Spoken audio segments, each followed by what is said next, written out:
primary goal was really, at this point, was to live for God and wanted a real good church. Somewhere where it wouldn't be far from where I'm living and somewhere where I could feel at home and of service and be spiritually fed.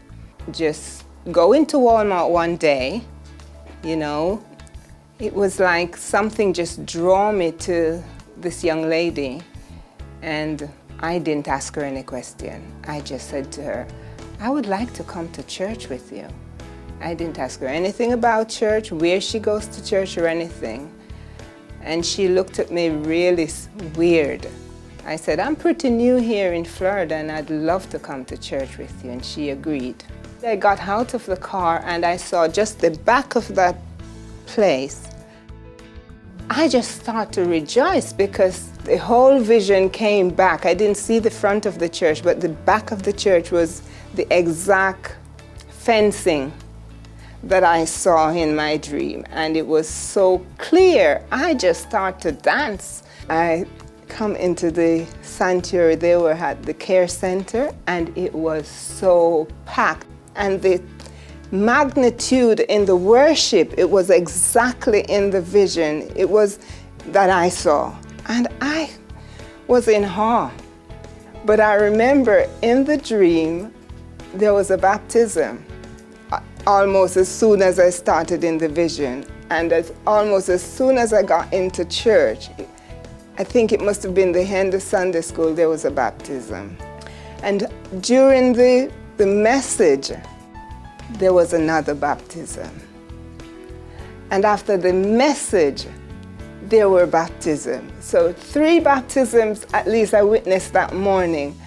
I was just overwhelmed. I was so happy I didn't know what to do with myself. I noticed Pastor I watched him, he come off the altar and he come right through the crowd and he came right where I was standing and he just prayed for me. And I whispered in his ears, I said, I'm very new here in Florida and I'm looking for a church.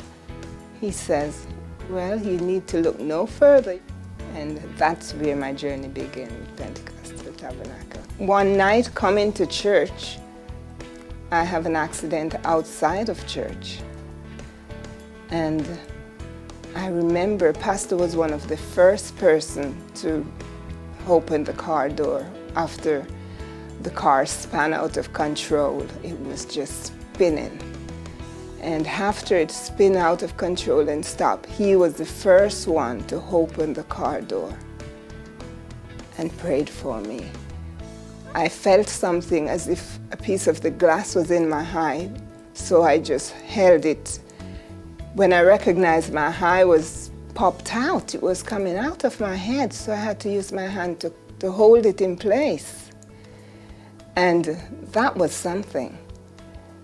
The paramedic came and they just couldn't move my hand because it was so fastened to my eye, so they had to put bandage around my head with my hand in place over the eye. The car was total. And it's so funny, I was wearing a cream blouse and not even a spot of blood. I had just a little scratch on my arm to show, apart from this eye was out. I could not begin to tell you the kind of pain. I was transported to a trauma center. When they got there and recognized the magnitude of what happened, they couldn't do anything. They have to get doctors from other hospitals to come in to see me. And when those doctors come in, they didn't know what to do themselves. But I think the prayer that has been prayed and were praying, God directed them.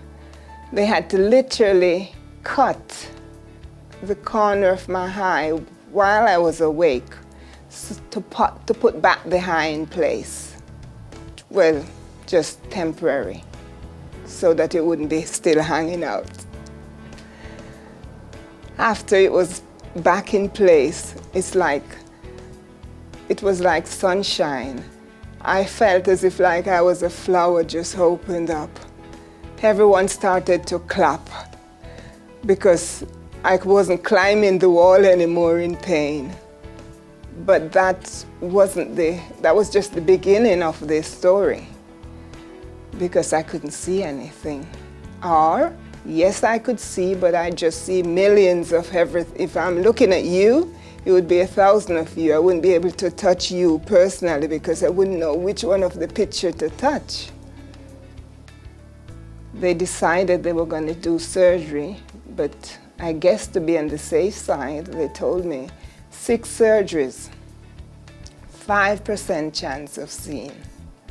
But I decided I would go for 1 surgery, and the saints of God prayed.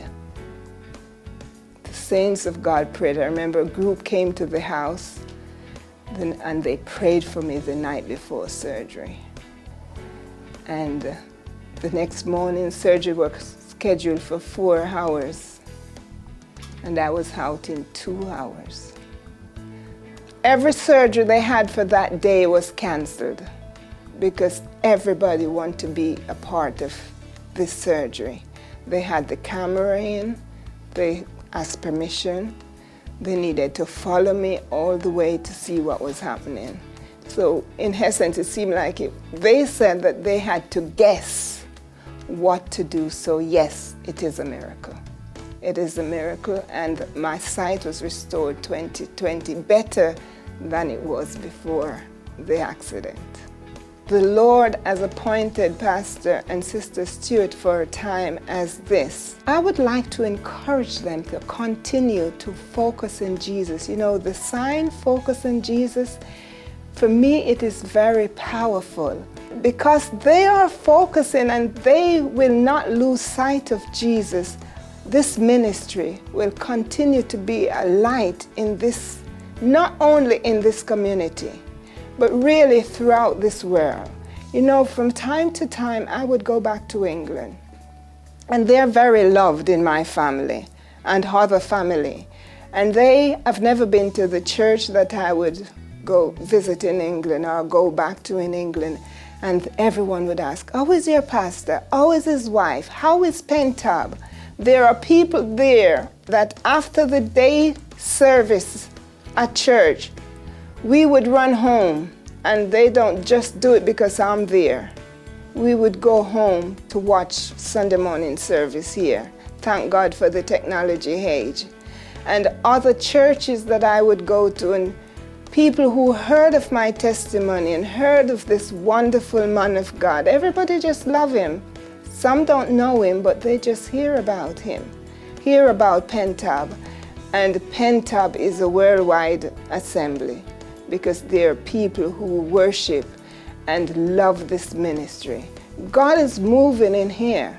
My legacy, I would like to make it be a worshiping one, being really truthful Christian, spirit-filled, and walk in the pathway, knowing that challenges will come, but with God, all things are possible.